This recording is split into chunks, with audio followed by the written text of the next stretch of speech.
Hello everybody. In my last video in my story snippets series, I was talking about how I wanted to be a physio and the difficulties that I had in finding somewhere to study, and how finally I found out about the North London School of Physiotherapy. So I started the enrolment process just as I was finishing school, because I had lots of time, because the school year in the UK doesn't start until September, as opposed to the Australian academic year that starts in February. So I enrolled and they accepted my written application. It was unlike really any university application process that I've been through since, or any other enrolment process really. It was quite unusual. I had to fill in forms, as you do for normal university enrolment. Then I had to write a story about why I wanted to be a physio, which was fine.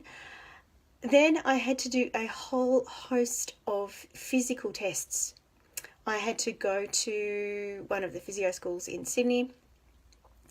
I had to do jumping jacks. I had to walk on a balance beam. I had to put 4 stools in a square 4 feet apart, or something similar, and the idea that I couldn't reach between the 2 stools to see how far they were apart. I had to put 4 stools in a square, which was measured, and the measurements were all written down, which is incredibly hard if you can't see where you're putting.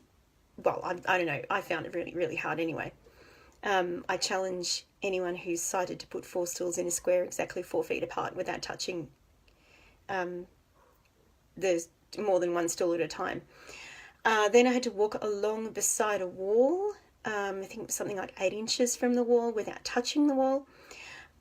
I found out later that the whole idea of all this stuff was to check out my orientation and mobility skills, and my ability to judge distances, and my spatial awareness. So anyway, I completed all those tests as best I could. I also had to bandage someone's knee and bandage someone's arm and all that, which was fine.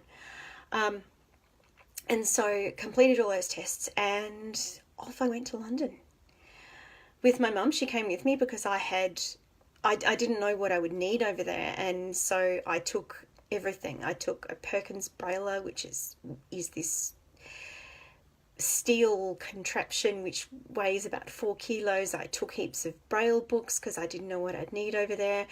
Even though it was a school for the blind, I didn't really know what was provided over there. So I took boxes and boxes of stuff. We had to get special permission from the airline to take all this stuff over. So Mum took me over to London, and I started studying physio. It turns out, though, that the result of all those tests showed that I had problems with my spatial awareness, which of course I wasn't aware of. The only thing I knew was that I couldn't do something like hold a bowl of soup level, or carry a tray, or something like that, and I just thought that all blind people were like that, but obviously not. There are other blind people who can do those sorts of things better because they have a better awareness of where their body is in space. So they suspected that I had spatial awareness problems because of the results of my tests, but they didn't tell us that until I got to the school. I'd spent a term studying there, or 2 terms. I started in September. I ended up leaving in February, so 5 months studying there. We'd outlaid the £16,000 tuition. I must have only been 1 term. £16,000 tuition, all that sort of stuff. Anyway, to cut a long story short, I was told that I should come back to Australia and do something more academic, because my skills and my experiences over there, they had observed me and they had confirmed that yes, in fact, I did have spatial awareness problems, so I should come back and do something more academic.